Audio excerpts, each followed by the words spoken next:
Stai la coșa. Nu tot Mocanu, celălalt Mocanu, cum îi zice. Mocanu, ce știi despre Viorița? Nu, aici este catalogul. N-am cerut-o să mai spun, dar nu-țule, că ce știi băiatul ăsta 10. Mocanu, ce știi despre Viorița? Ia auzi, doamne, ce spune doamna. Nu am ce să-ți mai zic, dar nu-țule, că așa tu mereu faci doaie. Uite acolo, Mocanu, e nevizibil. Cum îi zice aia acolo, pula mea, nu. Acelea întreabă cu mână? Nu, normal că nu. Dar ce e ăla? Nu, aceea e o țigare? Îi zice doamna. Nu, normal că nu. Dar ce e? Întreabă. Dar ce, fumi țigări cu toți carnețile?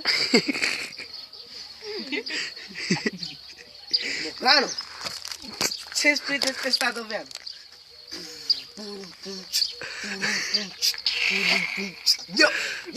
Dani Mocanu, pentru toți băieții care știu pe Sadovean. Mocanu, e nevizibil. Ce ai ști despre frații Jder? Nu știu nimic, să moră dacă știi ceva. Dar nu spui, pe ce să nu acționează așa? Că știi că mai e capul tăiat, e sânge alea. Mocanu, nu e din niciun clan. Ce știi despre Eminescu? Dacă grești pe Eminescu nu l-ai pregătit, ai 2. Adevărat? Auzi, Dănuțule, ce spune Eminescu?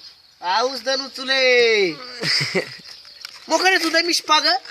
Hai, doamnă, fii dulce! Mocanu, tu dai-mi șpagă? Hai să mor tu, doamna! 2. Ești matriculat. Încă bani. Stai, mă! Gata, mai hai. Ați vrut să mă dați afară, nu o să vă iert vreodată. Vii și mă răzbun acum cu a mea brigadă. Nici o notă mică nu o să mă potolească. De să mă dați afară o să fiu teroarea voastră. Să vă luăm un pic la mână. Cine să știam? Din el.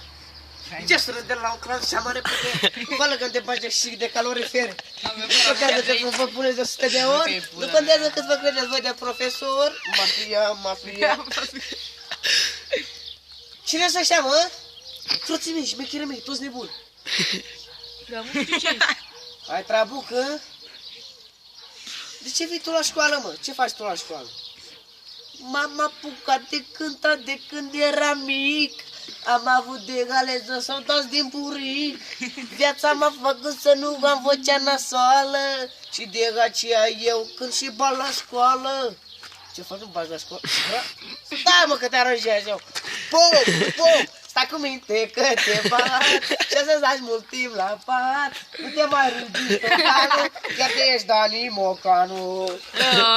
Ia-ți-a căzut telefonul în pula mea.